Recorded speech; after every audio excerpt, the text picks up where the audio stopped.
Assalamualaikum warahmatullahi wabarakatuh.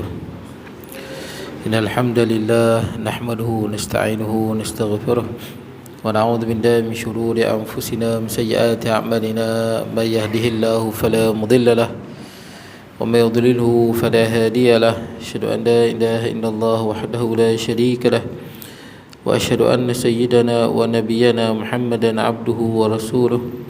Allahumma salli wa sallim wa barik ala sayyidina Muhammad wa ala alihi wa ashabihi ajma'in. Subhanaka la ilma lana illa ma 'allamtana innaka antal alimul hakim. Rabbi shrah li sadri wa yassir li amri wahlul 'uqdatam min lisani yafqahu qawli. Allahumma la sahla illa ma ja'altahu sahla wa anta taj'al hazna was-sa'ba idza syi'ta sahla. Wala hawla wala quwwata illa billahil aliyyil azim. Amma ba'd. Hadirin jemaah yang dirahmati Allah, alhamdulillah pada pagi ini kita dapat bertemu. Jadi kita berhenti di huraian ayat 21 sampai 30 tafsir Al-Munir surah Al-Fajr. Dan kita berhenti di sebab turun ayat 27. Ya ayyatuhan nafsul mutmainnah. Ayat tu, apa sebab turun ayat tu? Qala musannifu rahimahullahu ta'ala wa nafa'ana bi ulumihi fid darain. Kata sekarang sebab turun ayat 27, sebab turun ayat hai jiwa. Jadi maksudnya ya ayyatuhan nafsul mutmainnah irji'i ila rabbiki radiyatan mardiyah fadkhuli fi ibadi wadkhuli jannati. Maknanya wahai jiwa ataupun nafsu yang tenang dan tenteram. Allah puji nafsu tenang dan tenteram. Irji'i ila rabbiki radiyatan mardiyah, kembalilah kepada Tuhanmu dalam keadaan kamu redha dan diredai. Dia redha dengan Allah, Allah redha pada dia. Kemudian fadkhuli fi ibadi, masuklah di kalangan hamba-Ku. Ini saya sebut kat tuan-tuan, bila Allah Taala sandarkan hamba tu terus kepada Allah, maksudnya hamba tu hamba yang sangat baik. Macam Al-Quran kata, wa ibadur rahmanil ladzina yamshuna al-ardi hauna, hamba kepada Tuhan yang Maha Pemurah. Maksud tu orang yang baik, wali-wali Allah, kekasih Allah, berjalan di atas muka bumi dalam keadaan yang merendah diri. Rendah diri. Apa pun kelebihan yang ada pada kita, jangan jadi sombong. Apa pun kelebihan pun, kita kaya ke, kita ada pangkat yang besar ke dalam sebuah negara ke, apa sahaja, kita bos kat syarikat ke, jalan macam manusia, merendah diri. Kemudian wa idza khatabahumul jahiluna qalu salama. Dan orang hamba betul-betul hamba Allah ni, kalau mereka disakiti oleh orang-orang yang jahil, orang yang tak ada akhlak, buat provokasi, qalu salama, dia akan ungkap perkataan yang baik. Maksudnya dia tak balas provokasi tu, dia diam, ataupun dia balas perkataan yang tak menyebabkan provokasi itu lagi teruk. Itu wali Allah. Jadi Allah sandarkan tu hamba kepada Tuhan yang Maha Pemurah. Maksud dia orang tu baik. Sama dah ni, ibadi, hamba-Ku, kekasih-Ku. Maksud dia orang ni cukup baik. Tapi kalau orang tu tak baik, dia bubuh li, dia panggil, dia tambah li di depan. Macam apa? Inni qad akhrajtu ibadan li la yadan li ahdin liqitalihim. Allah wahyukan pada Nabi Isa alaihi salam tentang Ya'juj dan Ma'juj. Sesungguhnya aku telah lepaskan hamba li, dia tak tambah ibadi. Ibadi hamba-Ku. Jadi ibadali ada huruf jar, dia panggil hamba milikku. Ataupun salah satu hamba daripada makhluk-makhluk-Ku. Merujukkan Ya'juj Ma'juj ni bukan makhluk yang baik, jahat. Begitu. Jadi dalam ni dia kata ibadi, hamba-Ku, wahai jiwa yang tenang dan tenteram, masuklah. Saya sebut kat tuan-tuan, jiwa dan dengan tenang dan tenteram ni, jiwa kita, jiwa yang tak meronta-ronta nak buat dosa. Itu kalau meronta-ronta, jiwa tu tak tenteram. Jiwa yang tenteram ni, jiwa yang waktu tentang buat baik, dia tenteram. Ada orang waktu buat baik, dia tak larat, tak semangat, dia tak tenteram lagi tu. Nak tundukkan dia sampai tahap tu. Cara tuan-tuan nak dapat jiwa yang tenteram, tuan-tuan kena mujahadah gitulah. Macam tuan-tuan nak bangun tahajud waktu malam, kalau jiwa kita tak tenteram lagi, malas. Baru kita nak bangun, dia nak duduk atas sofa lah, nanti dia tertidur lah. Nanti dia nak bangun, dia nak rehat saat dia tertidur lah. Lepas jiwa tu belum tenteram lagi. Nak ambil sembahyang, sejuk nak ambil sembahyang malam-malam ni. Tak tenteram. Jiwa yang tenteram ni 4.5 dia jaga. Oh, nak bermunajat dengan Allah senang saja. Dia pergi ambil gosok gigi, ambil sembahyang tahajud. Nak berzikir pada Allah lepas subuh ni senang Istighfar 100 kali, subhanallah, alhamdulillah, wala ilaha illallah, akbar 1 kali, nak selawat 100 kali. Kalau jiwa yang tak tenteram ni, bila nak berzikir, tengok Facebook dululah. Tengok Facebook duk serap, tahu dah sejam. Tak pun TikTok dulu ke, sedap ya kita duk scroll. Dia terlajak tuan-tuan. Jiwa tu tak tenteram ni. Dia helah dia banyak. Bila nak ni dia tak apa nak tenteram. Ni tenteram ni ditunduk tuan-tuan. Dan kita walaupun kalau jiwa kita macam tu tuan-tuan tak apa, itu masih lagi okey tuan-tuan. Tapi jangan jiwa kita meronta-ronta nak maksiat. Itu masalah. Jangan kotorkan dia. Yang saya sebut kat sebelum ni, jangan kotorkan nafsu tu. Rugi tuan-tuan. Siapa yang bersihkan jiwa dia untung. Qad aflah man zakkaha, sangat beruntung orang yang membersihkan dia. Wa qad khaba man dassaha, sangat rugi orang yang mengotorkan jiwanya. Siapa yang membersihkan dia untung, siapa kotor dia rugi. Jadi tuan-tuan, kalau tuan-tuan tak pernah berzina, jangan berzina. Satgi dah berzina sekali, lepas satgi dia nak lagi. Dia meronta-ronta macam budak-budak nak aiskrim. Macam itulah nafsu berzina. Jangan buat. Satgi dia susah nak tinggal. Siapa yang tak pernah rasuah, jangan rasuah. Satgi sekali dah dapat, dia nak lagi. Dia meronta-ronta, dia syok. Masa ni susah nak kawal lah. Lagi sekali dia buat, lagi susah. Lagi susah. Apa ramai saya sebut cikgu yang terjebak skandal dengan anak murid dia. First dia buat, dia seronok. Kalau kedua lagi dia buat, lepas juga dia seronok. Sampai tahap dia buat selalu sampai kena tangkap. Nampak orang lain okey ya tuan-tuan. Jiwa dia bersih, tak ada masalah, pergi sekolah mengajar budak-budak. Ada orang jiwa dia dah kotor. Nampak jiwa dia meronta-ronta nak sesuatu. Saya pernah jumpa satu orang tua, saya ingat lama dah tak main kuliah saya. Saya ingat dah mungkin 4-5 tahun dah. Tapi dia pernah main apa kali kuliah saya. Saya ingat dia meninggal tu, saya rasa lah tuan-tuan. Wallahu alam. Tapi dia cerita kat satu benda yang bagi saya pelik tuan-tuan. Sangat pelik dia cerita. Dia cerita kat saya satu kampung dalam Krian, Saya tak boleh sebut kampung mana. Dia kata kampung di sini berapa kes dia kata berzina dengan bini orang, dengan bini jiran. Dia cerita kawan dia berzina. Dan saya pelik cara dia cerita tu. Saya pelik, macam mana dia boleh tahu benda-benda lagu ni, kita pun tak tahu. Sebab tu kena pilih sahabat. Dia tahu kawan dia berzina di kampung ni. Dia cerita macam mana suami dia keluar kerja, dia berzina dengan perempuan tu. Dia pun cerita kat saya, dia pernah kena serangan suami orang pasal baik dengan bini orang. Saya pelik tengok cerita dia. Macam mana orang tua ni? Saya pelik dengan cerita dia. Sebab kita ni kalau kita kena jadi lebah, jangan jadi lalat. Maksudnya kita cari benda baik-baik, bukan jadi benda buruk.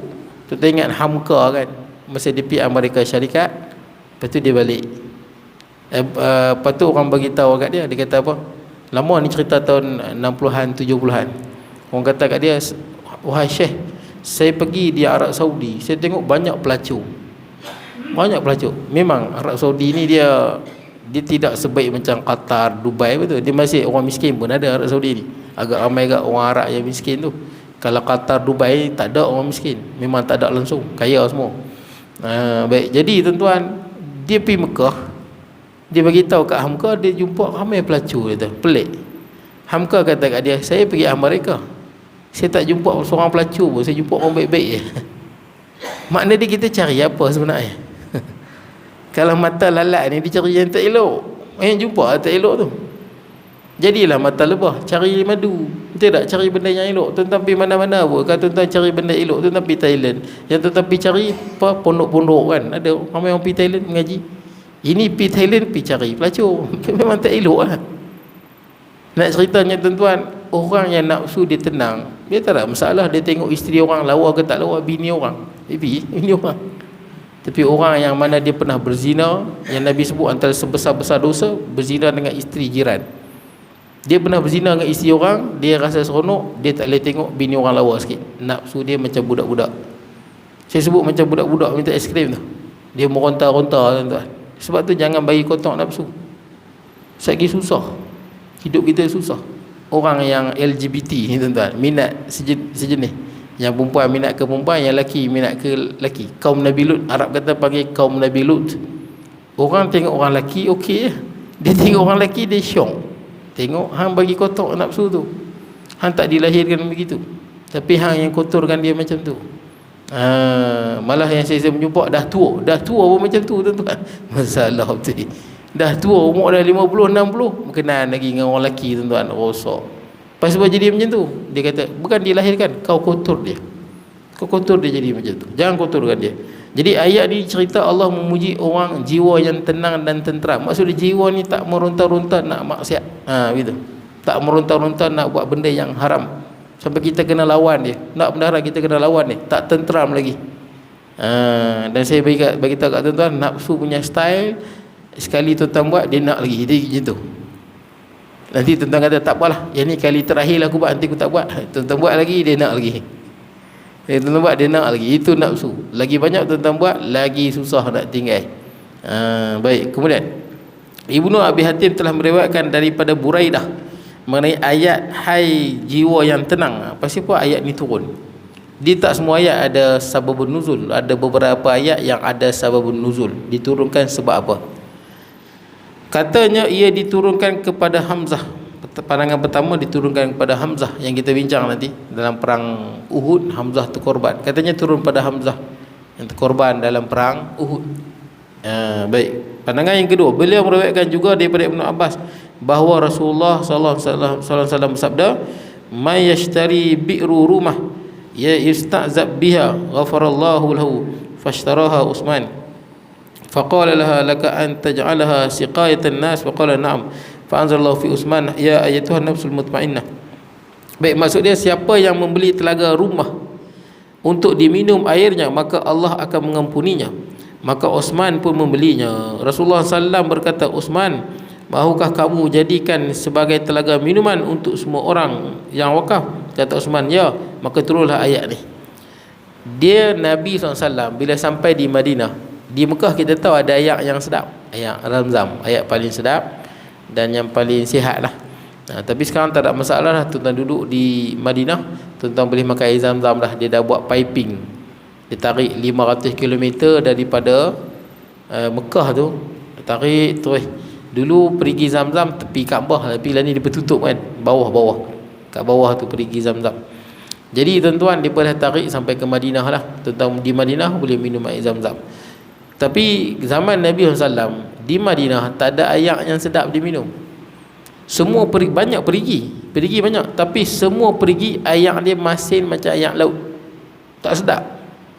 Yang sedap satu perigi je, nama dia perigi rumah nama dia. Ra waw mim ta marbutah, rumah. Dan perigi ni air ni sedap, boleh minum, buat masak boleh. Perigi lain tak elok, macam air laut. Jadi masalah dia, perigi rumah ni milik orang Yahudi punya. Dan Yahudi punya perangai, dia jual air perigi tu dengan orang Yahudi, dia jual murah. Perangai Yahudi, sama-sama bangsa dengan dia, sama-sama agama dengan dia, jual murah. Tapi yang keluar agama Yahudi, dibenci pula Yahudi. Macam Abdullah bin Salam. Siapa yang asal Yahudi, keluar Yahudi, dibenci sebenci-bencinya. Benci sungguh. Kalah dibenci orang Islam lagi. Tapi yang penting mesti bangsa Yahudi dan agama sama, agama Yahudi. Jadi masalahnya bila sahabat Nabi beli ataupun orang Yahudi yang nak masuk Islam beli, Nabi beli, dia penjual harga berlipat ganda. Susah. Nak masak, nak minum susah. Bila jual dengan orang Yahudi, dia jual murah. Maka Nabi offer kat sahabat, siapa yang beli pergi rumah dan wakafkan. Dalam hadis yang lain disebut apa? Fayaj'al dalwahu ma'adilail muslimin. Setelah dia beli, dia jadikan cebok dia bersama dengan cebok-cebok orang beriman. Makna dia apa? Wakaf. Bila wakaf, kita semua memiliki, tak ada siapa yang berhak. Ni harta Allah. Ini harta Allah. Kalau macam di Perak ni, mana-mana negeri, harta wakaf termasuk dalam pengurusan majlis agama Islam masing-masing. Majlis agama Islam punya pengurusan lah. Baik, jadi tuan-tuan, Nabi tawarkan, siapa boleh beli dan wakafkan. Sayyidina Utsman beli tuan-tuan. Beli dengan duit sendiri, bukan sikit tuan-tuan. Harga dia 40,000 dinar.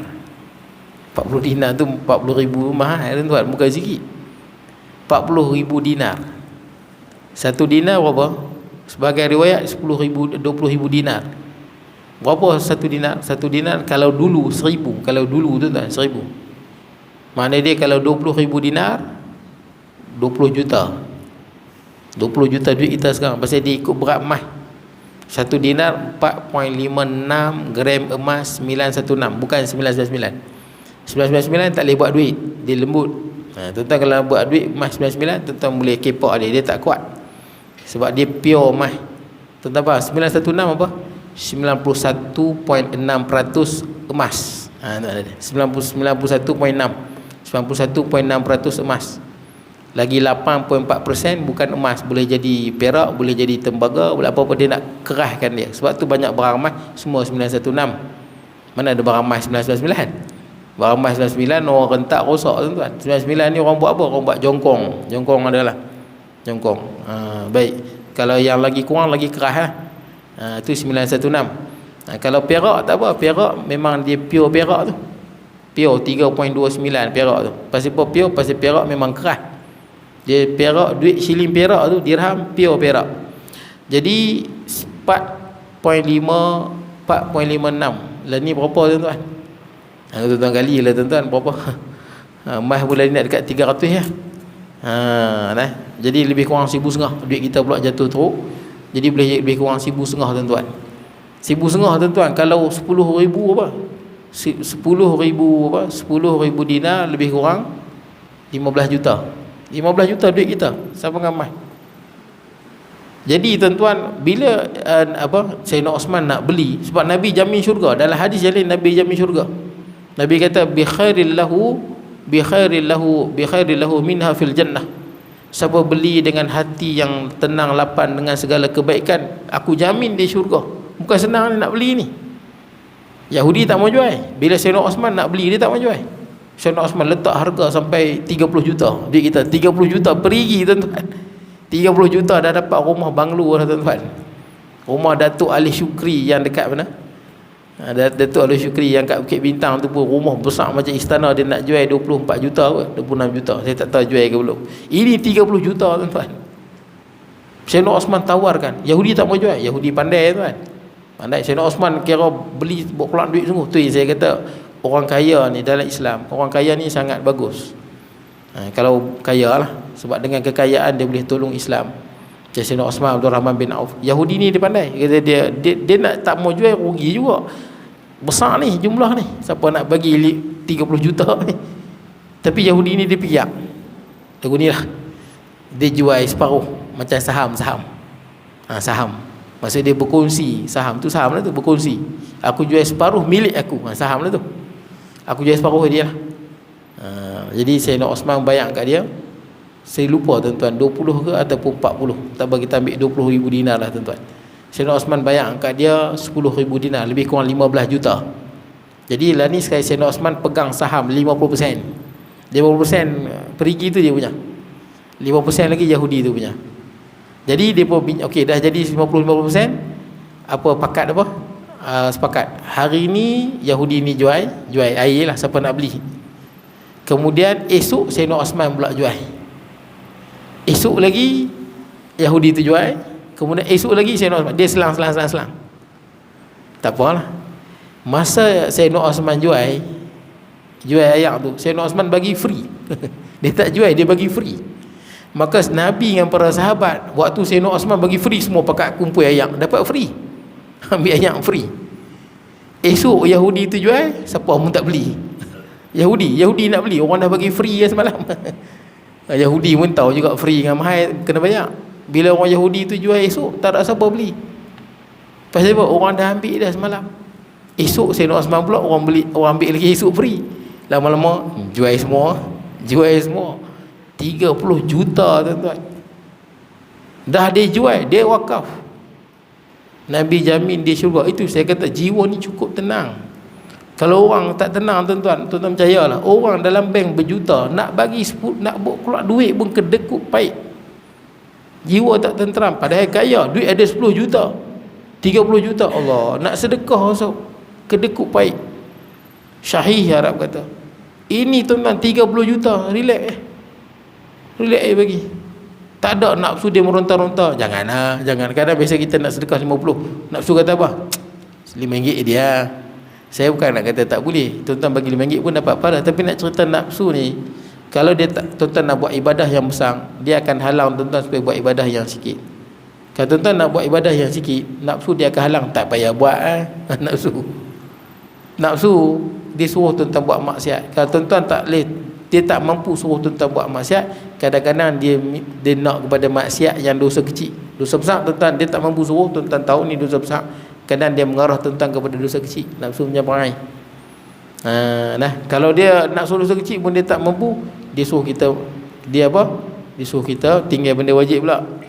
Kalau dia tak mampu menyuruh kita buat benda wajib, kita nak sembahyang tak, kita tahu wajib, nafsu tak boleh nak kalahkan kita, dia akan suruh kita melengah-lengahkan. Itu nafsu. Lengahkan pula sembahyang, ambil lembat. Bukan kata salah, tapi rugi. Nak suruh tak sembahyang tak boleh, kita tahu wajib, dia suruh kita lengah-lengahkan. Nafsu punya perangai.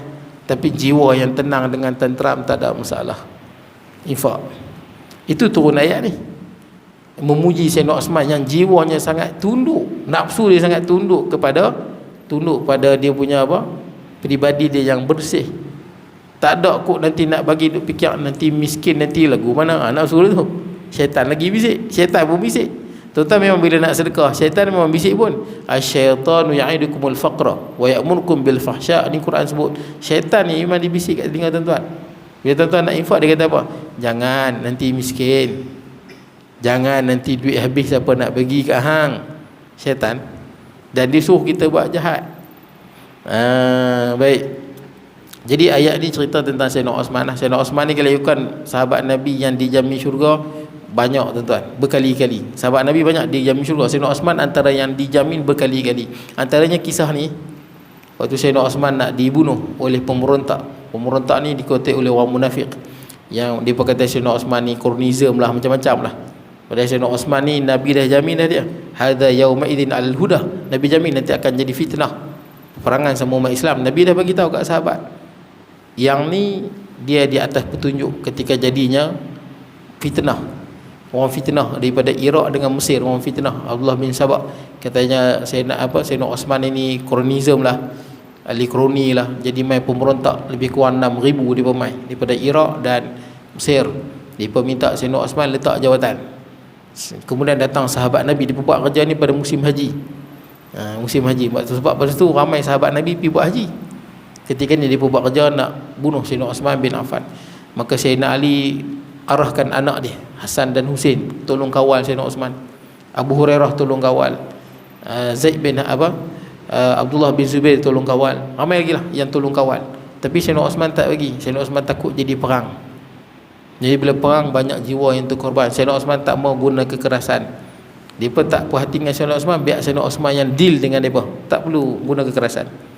Tapi tak sangka lah, rupanya deal dia bunuh Sayyidina Osman. Ingatkan nak bincang. Jadi antara waktu dia pergi dengan Sayyidina Osman tu, Sayyidina Osman panggil dia pemberontak yang 6,000 ni, yang bawa senjata semua. Sayyidina Osman kata kat dia, anshudukum bil Islam, billahi wal Islam. Aku menyeru hampa semua ni pemberontak-pemberontak ni, yang Nabi gelar dia ni sebagai munafik. Ada hadisah yang sebut fa'aradakal munafiqun an takhlaq qamisaka alladhi qamasakallah. Wahai Osman, satu hari Allah Ta'ala akan lantik kau pegang jawatan ni, khalifah. Dan akan ada orang-orang munafik yang ingin kau lepaskan jawatan ni. Fala takhlaqhu, jangan lepas. 3 kali Nabi sebut kat dia. Tapi dia tak lepas. Nabi ada pesan pada dia. Nabi tahu, macam Nabi tahu dengan wahyu. Hadis sahih tuan-tuan. Jadi tuan-tuan, ketika mana pemberontak tu suruh Sayyidina Osman letak jawatan, kalau tidak kami bunuh. Mana boleh macam tu tuan-tuan dalam Islam? Tak boleh. Dari segi hukum, mana boleh pemberontak suka hati jatuhkan pemimpin. Burah tuan-tuan, dalam Islam ni burah. Burah ni termasuk dalam dosa besar. Angkat senjata lawan pemimpin Islam, tak boleh. Lagu mana pemimpin tu, selagi mana kita tengok dia solat, tak boleh memberontak, dosa besar. Bila memberontak dia akan jadi pembunuhan, satu kerugian, hancur negara. Baik, jadi tuan-tuan, Sayyidina Osman sebut kat mereka ni antara, wahai sekalian pemberontak ni, aku menyeru hampa di atas nama Allah, di atas nama Islam. Hampa ingat tak ketika mana Nabi sampai di Madinah, tidak ada perigi yang boleh diminum kecuali rumah. Dan Nabi sebut siapa beli dan wakafkan dengan segala kebaikannya, aku jamin dia syurga. Aku beli dengan harta aku dan aku wakafkan. Hari ni hamba tak bagi aku minum. Betul ke tak betul? Allahumma na'am. Semua mereka jawab. Pemberontak yang jahat tu semua jawab Allah, ya Allah, benar. Mereka akui Nabi jamin di syurga. Kemudian yang kedua dia kata, ingat tak ketika mana masjid kecil, innal masjid daqa bi ahli, masjid Nabi saja kecil tuan-tuan, masjid Nabi, bukan tuan-tuan tengok macam sekarang tapi binaan asal masih ada, kecil. Jadi orang Islam makin ramai. Maka di sekeliling di sekeliling masjid Nabi tu dia ada kebun. Nabi minta dia wakaf, dia tak mau wakaf. Sayang kebun ni. Kemudian Nabi kata, siapa boleh beli kebun ni, buqah fulan, dan dia wakafkan untuk masjid, aku jamin dia syurga. Sayyidina Osman beli dengan jumlah yang sangat besar tuan-tuan, 1000 dinar juga, saya tak ingat tuan-tuan berapa ribu dinar. Sayyidina Osman beli dan Sayyidina Osman wakafkan. Itu yang masjid tuan-tuan duk pergi sembahyang ni, yang asal kecil, yang keliling banyak tu harta Sayyidina Osman. Tapi yang paling besar tuan-tuan tengok itu, yang itu dibesarkan oleh itulah keluarga Saud. Yang paling besar, keluarga Saud buat pembesaran yang paling besar kali. Sayyidina Osman beli dan wakafkan. Nabi jamin syurga kali ke berapa? Kali yang kedua. Nabi jamin syurga. Kali yang ketiga bila? Waktu perang Tabuk. Ketika ni Nabi satu-satunya perang yang Nabi tak sembunyi. Nabi maklumkan kepada semua umat Islam, siapa nak pergi perang. Sebab Nabi sembunyi-sembunyinya, takut orang tahu. Kenapa perang Tabuk Nabi maklum? Sebab perang Tabuk Rom nak lawan dengan Rom. Katanya Rom nak mai hancurkan umat Islam di Madinah sampai umat Islam jadi takut. Nak mai, Rom kan besar, empire besar. Maka Nabi gerakkan tentera 30,000. Itulah kali peperangan yang terakhir Nabi ikut, dan peperangan yang paling besar jumlah dia. Nabi bagi tahu semua. Dan ketika ni tak cukup kelengkapan. Bukan senang nak pergi serang Rom di Syria tu, ratusan kilometer nak jalan. Sampai ada sahabat Nabi yang minta kenderaan, Nabi kata tak ada. Menangis sahabat Nabi macam Irbad bin Sariyah. Depa jumpa Nabi kan, wala ba'al ladina idza ma atauka litahmilahum. Bukan juga kesalahan bagi orang yang jumpa Nabi minta ada tak kenderaan nak pergi perang sekali. Qul la ajidu ma ahmilkum. Aku tak ada. Nabi sebut tak ada. Aku tak ada dah kenderaan nak bawa hamba. Tafidu minad dam'i hazanan. Depa menangis tuan-tuan. Pasal apa tak dapat pergi perang. Sayyidina Osman dah sediakan tuan-tuan, dia sediakan 1000 dinar, dia ambil 1000 dinar letak atas riba Nabi. 1000 dinar banyak mana? 1.5 juta duit kita sekarang. Letak atas riba Nabi, dia bagi untuk guna perang. Sampai Nabi belik duit tu, Nabi kagum. Nabi kata apa? Ma darra Osman ma amila ba'dal yaum. Sejak hari ni Osman tidak akan celaka selama-lamanya. Kali kedua, maksudnya kali ketiga. Kemudian kata Sayyidina Osman kat pemberontak, apa ingat tak? Bila tiap kali Sayyidina Osman cakap, pemberontak akan kata Allahumma na'am, ya Allah benar, ya Allah benar.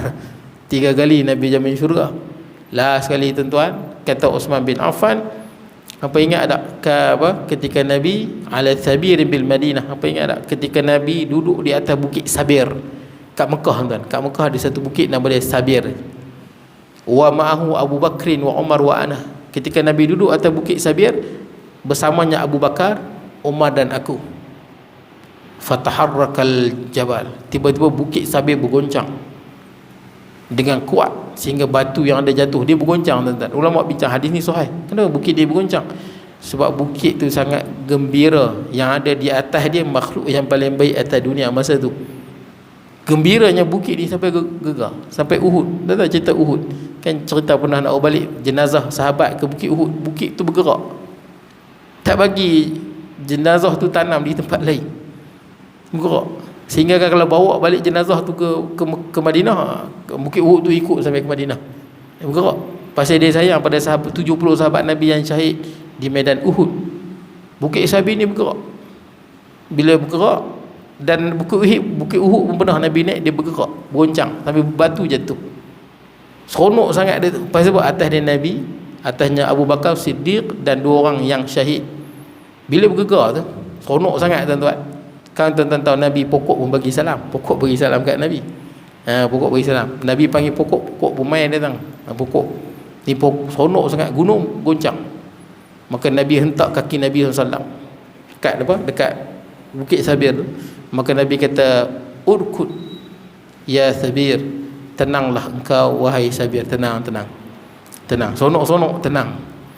Lepas tu fa inna ma'alaika nabiyyun, sesungguhnya yang ada di atas kamu sekarang ni nabi, wasiddiqun, siddiq ni darjat manusia bawah pada nabi. Kita tak boleh capai makam nabi, tuan-tuan, tapi makam yang paling tinggi manusia biasa boleh capai siddiq, wa syahidan, dan 2 orang mati syahid. Nabi bagi tahu lama dah, Sayyidina Osman akan mati syahid, Sayyidina Umar akan mati syahid. Baik, kemudian bila disebut, pemberontak kata Allahumma na'am, betul, ya Allah benar. Maka Sayyidina Osman kata apa? Allahu Akbar, takbir 3 kali. Maksud bila takbir ni, tuan-tuan, kegembiraan, kita dapat berita gembira. Kata Sayyidina Osman, Allahu Akbar, Allah Maha Besar, syahiduli wa rabbil Ka'bah anni syahid, ya Allah dipersaksikan aku di kalangan hamba-Mu yang akan mati syahid. Kemudian dia mati dibunuh lah, tuan-tuan. Sayyidina Osman mati dibunuh ketika dia berpuasa dan sedang membaca Al-Quran. Quran tu masih lagi ada di Uzbekistan, Uzbek. Dia tengah duduk depan Quran, masahah baca Quran, orang tikam dia, darah dia memancut kena di Quran, dan Quran tu simpan di Uzbekistan. Dan ada saintis ambil dah sampel darah tu, dia ambil sampel darah yang ada kat Quran tu, masuk dalam makmal. Dan memang betul bila tengok darah tu, usia dia sezaman dengan tahun Sayyidina Osman dibunuh. Darah yang ada pada mushaf tu, masih ada lagi. Tuan-tuan boleh tag kat internet ya, darah Sayyidina Osman di mushaf adalah. Tapi Quran dia bukan macam Quran kita ni, tuan-tuan. Quran dulu dia tak ada baris, dia tak ada titik. Sebab orang Arab dulu sangat mahir bahasa Arab. Dia tengok Quran tak ada titik, tak ada baris, boleh baca. Kita sekarang, tuan-tuan, tak ada baris habis, tuan-tuan. Tak ada titik langsung tak kenal huruf. Arab dulu dia kenal, dia tengok dia tahu. Nun ke, ta ke, ba dia kenal. Dia baca, tuan-tuan, dia tengok binaan tu. Betapa mahirnya. Zaman Nabi orang Arab lebih mahir Arab daripada zaman sekarang. Zaman sekarang orang Arab pun tak bermahir macam dulu, tuan-tuan. Dah bercampur dengan banyak bangsa. Habis, tuan-tuan. Jadi ayat ni turun pada 2 orang lah.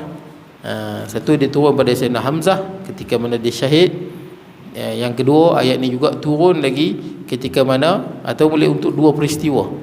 2 peristiwa. Satu lagi turun untuk Sayyidina Osman yang boleh menginfakkan harta dia yang paling banyak dalam sejarah, tuan-tuan. Saya sebut tadi lebih kurang 30 juta, tuan-tuan, diinfak dan dia wakafkan. Dan jiwa dia tak memberontak, jiwa dia tenang dan tenteram. Baik, kaitan ayat dengan ayat sebelumnya, setelah Allah SWT mencela manusia disebabkan pandangan mereka yang salah mengenai konsep kaya dan miskin. Saya sebut dah sebelum ni bagaimana konsep kaya. Orang ingat bila kaya Allah Ta'ala sayang, miskin Allah Ta'ala tak sayang. Dan perbuatan mereka yang buruk kerana mementingkan dunia dan lupa akhirat, mengumpulkan harta tanpa mengira halal ataupun haram. Allah mengancam mereka dan memberitahu mereka kedahsyatan dan kegururan hari kiamat. Allah menyatakan bahawa mereka akan menyesal pada hari di mana tiada guna penyesalan. Firman Allah Ta'ala yang bermaksud, dia mengatakan, alangkah baiknya sekiranya aku mengerjakan amal soleh untuk hidupku. Ini sebut yaqulu ya laitani qaddamtu li hayati, alangkah baiknya kalau dulu aku buat persediaan untuk hari ini. Tapi hari ini penyesalan buat apa? Wa tadzakara insan wa anna lahu zikra, buat apa nak ingat? Habislah, tuan-tuan. Baik, al-fajr, kerana hari akhirat itu adalah hari pembalasan dan bukan hari amal. Ingat, hari akhirat hari pembalasan bukan hari amal. Hari amal sekarang ni, sebelum mati ni. Sayyidina Ali radhiyallahu anhu kan dia pesan, al-yawmal amalu wa ghadanil hisab. Itu pesanan dia. Apa mana dia? Sekarang ni hari amal. Ni duduk beramal ni. Beramal. Esok hisab. Bila nak hisab? Masuk kubur. Masuk kubur hisab, tuan-tuan. Sekelip mata dia boleh meninggal. Saya tengok tuan-tuan punya grup masjid, satgi ada orang meninggal, nanti ada orang meninggal. Ni haji Pak Cik Awi lagi lah gali kubur, lagi lah tahu meninggal. Banyak orang meninggal, tuan-tuan. Ustaz meninggal, tuan-tuan. Sampai saya tertukar, Pak Cik Awi ni dengan Pak Cik Awi seorang. Pak Cik Awi meninggal. Pak Cik Awi satu lagi banyak. Dia nak cerita tengok Awi sihat-sihat Pak Cik Awi tu kan, cuci tandas apa semua. Sekejap, sekelip mata Allah Ta'ala ambil, tuan-tuan. Sekejap je. Berapa ramai orang yang berjalan atas dunia ni, sehari malam dia duduk dalam kubur lah, dia tak tahu. Ramai, tuan-tuan. Ramai. Bukan orang tua, banyak orang muda mati. Aksiden lah, sakit lah, macam-macam. Orang tak sangka, tuan-tuan. Ramai orang yang duduk gelak ketawa kat kedai kopi. Kain kafan yang ada kat kedai tu dia punya. Dia duduk gelak buat lawak, tuan-tuan. Bawa sonok, menyembang. batu nisan dia. Dia tak tahu. Tu kayak tu tentang lalu tu ada batu nisan kan, keranda tu. Ada pemilik dia tu tapi dia tak tahu siapa dia. Boleh jadi kita punya. Itu yang Imam Syafi'i sebut, berapa ramai orang yang duk gelak ketawa, para pemuda yang duk berseronok, kain kafan dia sudah ditenun. Sekarang ni lagi senang tuan-tuan, semua free size, kata silap saya, betul tak? Free size kata silap. Dia punya apa, semua boleh sesuai lah. Dia punya size tu free size. Dia punya apa, kain kafan dia ke, dia punya keranda ke, senang buat, semua boleh masuk dalam tu, dia buat besar. Apa ramai tuan-tuan yang tak sedar, hari ni nak beramal, nanti dah mati tak ada lah. Bila kita rehat, masuk kubur rehat. Kalau orang sebelum masuk kubur penuh dengan amalan kan, pagi dia berzikir, pagi dia istighfar 100, kemudian dia apa, bertasbih 100, selawat 100, baca Quran sehari sejuzuk ataupun lebih lagi tuan-tuan. Nanti petang pun sama. Mati banyak amalan dia tuan-tuan. Lepas tu tak buat dosa yang menghilangkan pahala dia, mengumpat orang zalim ni menghilangkan pahala. Nanti mati dengan bawa banyak amalan tuan-tuan. Itu yang boleh mati tersenyum, amalan banyak bawa. Boleh rehat-rehat tuan-tuan. Dah masuk kubur berzikir bukan dapat pahala tuan-tuan dalam kubur. Nak minta ampun tak dapat pahala dah dalam syurga. Tuan-tuan nak sembahyang duha mana ada pahala dah tuan-tuan. Mati dah. Lah ni dihidup. Nanti dah mati tuan-tuan rehat je. Tak perlu sembahyang, tak perlu puasa, tak perlu haji, tak perlu main mengaji kuliah subuh tuan-tuan. Ya dah, rehat dalam kubur. Rehat serehat-rehatnya. Lah ni tuan-tuan, lah ni usaha lah tuan-tuan. Tundukkan nafsu yang malas tu. Nafsu ni tak mau, tu tak mau, tu tak mau, tu tak mau. Tundukkan dia. Tu adalah hadis sebut, orang tanya Nabi kan. Nabi sebut al-kayyisu man dana nafsahu. Orang yang bijak cerdik ni, orang yang dia ada dua makna. Pertama, yang menghitung dirinya. Dihitung diri dia kan, mana kurang, mana baik, kena tambah amalan. Satu lagi makna, dana ni yang menundukkan nafsu dia. Nafsu dia tak mau apa, mengaji, tundukkan nafsu dia banyak mengaji. Nafsu dia tak mau sedekah, tundukkan nafsu dia bersedekah. Nafsu dia tak mau nak puasa sunat, tundukkan nafsu dia. Segala nafsu perlu ditundukkan, tak boleh ikut, mesti ditundukkan dia. Kalau tidak, kita tak boleh istiqamah tuan-tuan. Saya dengar satu kuliah tu, Ustaz Habib Ali Zainal Abidin, dia cerita macam mana satu ulama, saya lupa nama ulama dia. Dia menundukkan nafsu dia. Dia berzikir, ulama ni berzikir 1000, dia berzikir. Berzikir sampai 900, nak dekat 1000 dah. Dia berzikir banyak ni, 1000. Kita kalau dengar zikir 1000, masya-Allah. Banyak ah. Bukan dia zikir 100 tuan, 100 dia nak zikir 100. Bila dah sampai 90, nafsu dia seronok. Pasal apa? Dah nak habis. Itu dah kan. Habis yang bolehlah main handset. Kalau kita zikir nak habis, boleh main handset, tengok TikTok. Tapi dia bila dia berzikir nak habis, dia pelik. Nafsu dia seronok. Nafsu dia seronok. Datang seronok. Pasal apa? Dah habis, bolehlah jalan-jalan. Dia cakap kat nafsu dia, diri dia. Nafsu tu diri kita kan, diri kita. Sama ada tuan-tuan nak percaya satu makhluk yang dijadikan Allah, tapi nafsu tu diri kita lah, yang suka pada kesenangan dan tak suka beribadah-ibadah. Bila dah 90, nafsu dia seronok. Dia kata apa kat diri dia? Hai nafsu, engkau seronok bila zikir nak habis. Zikir dapat pahala, betul tak? Duduk saja berangan tak dapat apa. Zikir dapat pahala. Hai nafsu, kau seronok zikir nak habis. Sepatutnya sebagai hamba Allah seronok berzikir. Betul tak tuan-tuan? Seronok beribadah, ladang pahala, berhubung dengan Allah. Dia kata, hai nafsu, kau seronok zikir dah nak habis, kau seronok. Kalau macam tu aku tambah jadi 1000. Dia tambah jadi 1000. Wirid dia tu dia tambah jadi 1000. Zikir nak dekat sampai 1000 dah ni. Lagi sikit dah 900 lebih, nak dekat 1000. Nafsu dia seronok lagi. Wah, nak habis lah, boleh rehat. Macam tu kan, boleh baring, boleh tidur. Kalau kita boleh main Facebook. Baik. Jadi tuan-tuan boleh menyembang ke, sampai 900 seronok lagi. Dia rasa lain. Patutnya zikirlah yang menyeronokkan kita. Pasal zikir tu ladang pahala, berhubung dengan Allah. Bila dah 900 seronok lagi. Dia kata apa? Dia katakan nafsu dia, diri dia lah.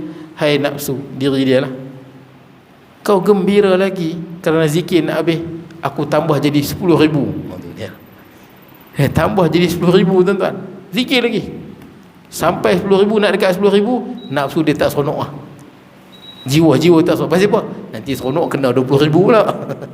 Jiwa tu tak seronok. Dia dah tenteram.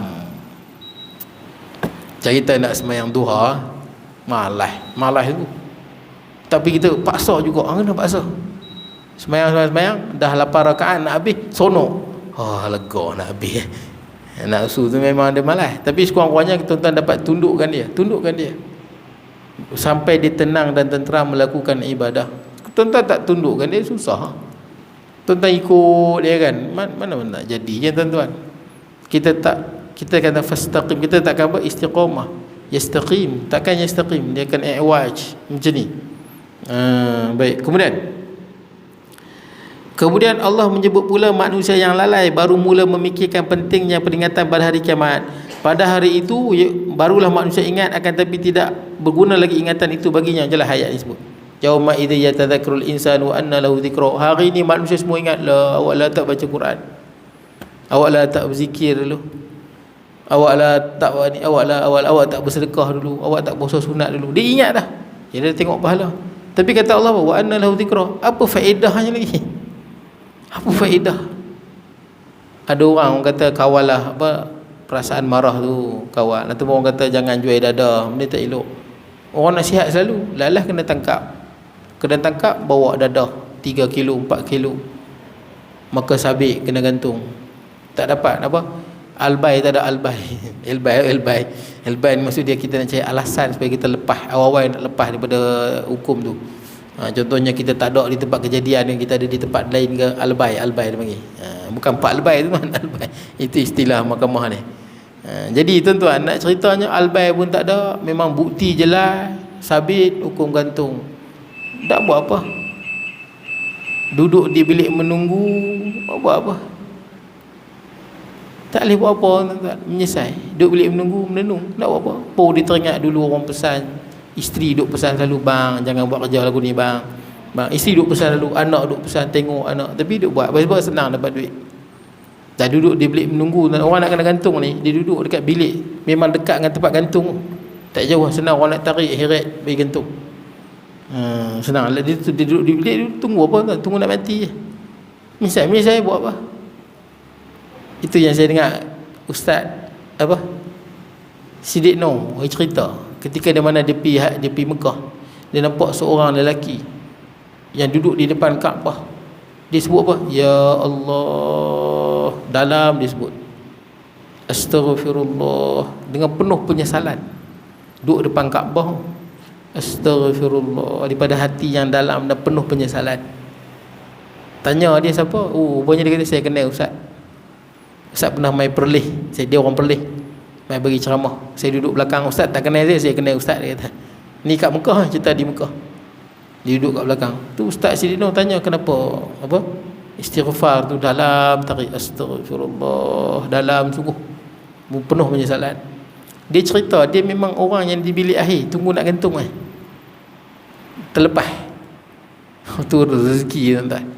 Dia terlepas bukan pasal apa, dia dulu kan orang belah Perlis dengan Kelantan. Tuan-tuan tahu kan, kadang-kadang depa tu biasalah beli-beli barang bawa masuk ke dalam, ada yang halal, ada yang seluduk, ada yang macam-macam. Dia duduk macam itulah, beli barang di Thailand bawa masuk ke Malaysia, itu dijual di sini. Sana yang murah sikit bawa masuk main sini. Satu hari dia beli orang bubuh dadah. Yang ni banyak tuan-tuan, banyak kedai dadah, banyak kedai dadah ni habis. Orang bagi duit, orang kata ni tolong bawa barang ni, dia tak tahu dadah tu. Bila dah sabit, tuan-tuan nak lepas lagu mana? Tuan-tuan kata saya tak tahulah apalah. Tuan-tuan dah ambil upah tadi. Ramai kedai dadah yang kena bunuh tuan-tuan. Banyak yang hak Malaysia, yang India tu kan. Tengok hak Malaysia, hak India yang duduk bilik akhir tu, yang dia makan bergetak tangan ni. Sebelum dia kena bunuh, dia kena gantung di Singapura. Katanya dia OKU, jadi cuba minta, tapi nak buat macam albay tak dapat terima, tak ada albay. Dadah ada kat dia. Boleh jadi dia buat benda tu banyak kali tapi tak gantung. Tengok masa dia makan terakhir tu, bergetak tangan ni, nak kena gantung. Waktu dia pakai baju cantik-cantik, ambil gambar sebelum nak kena gantung. Dia cerita dia pun sama, bila buh dadah kena tahan, dadah ada kat dia, nak nafi lagu mana? Albay lagu mana tu? Empat lebay lagu mana? Tak boleh. Dia apa? Memang dia sabit jelas. Dia memang tunggu masa nak gantung. Masa nak gantung tu tiba-tiba orang ketuk, ingatkan nak tarik bawa ke mana? Tarik bawa ke tempat gantung. Ketuk-ketuk, sebut nama. Belah sebut sekian dan sekian. Lepas tu sampai pegawai penjara tanya, apa hubungan cik dengan kerabat diraja Perlis? Rupanya dia dapat pengampunan diraja. Dia dapat pengampunan diraja. Memang dia tak salah pun, dia tak tahu apa orang letak dalam tu. Dapat pengampunan diraja. Patut nak kena gantung tu. Tu yang bila dia istighfar dalam ditarik. Dalam ditarik. Kita jangan sampai tunggu situ. Betul tak? Nak tunggu situ baru nak buat apa? Ini duduk sihat-sihat, tak duduk dalam penjara, tuan-tuan boleh berak sana berak sini, manfaatkan. Duduk dalam penjara nak buat macam mana? Depa panggil ustaz ni pergi mengajar. Ni tuan-tuan duduk ni, tuan-tuan boleh pergi sana mengaji, boleh pergi sana buat ibadah, pergi sana buat ibadah. Jangan sia-siakan kebebasan yang ada. Habis tuan. Kemudian Allah menerangkan keadaan orang mukmin yang tidak lalai dengan dunia, bahkan berusaha untuk kesempurnaan akhirat mereka. Balasan untuk mereka adalah syurga bersama-sama dengan hamba Allah yang saleh dan hampir kepadanya. Habis. Akan datang baru kita pergi tafsir, tuan. Tafsir satu-satu ayat 21 sehingga 30 surah Al-Fajr. Saya mohon maaf kalau kurangan dan sebagainya. Aqul qauli hadza wa astaghfirullahal azim li wa lakum sa'il muslimin wal muslimat wal mu'minat. Bismillahirrahmanirrahim. Allahumma ja'al jam'ana hadza jam'an marhuma, tafarruqana min ba'di tafarruqan ma'suma, wa la taj'al minna shaqiyyan wa la mahmuman wa la matrura. Wa sallallahu ala nabiyyina Muhammad wa ala alihi wa sahbihi wa sallam. Alhamdulillahil alamin.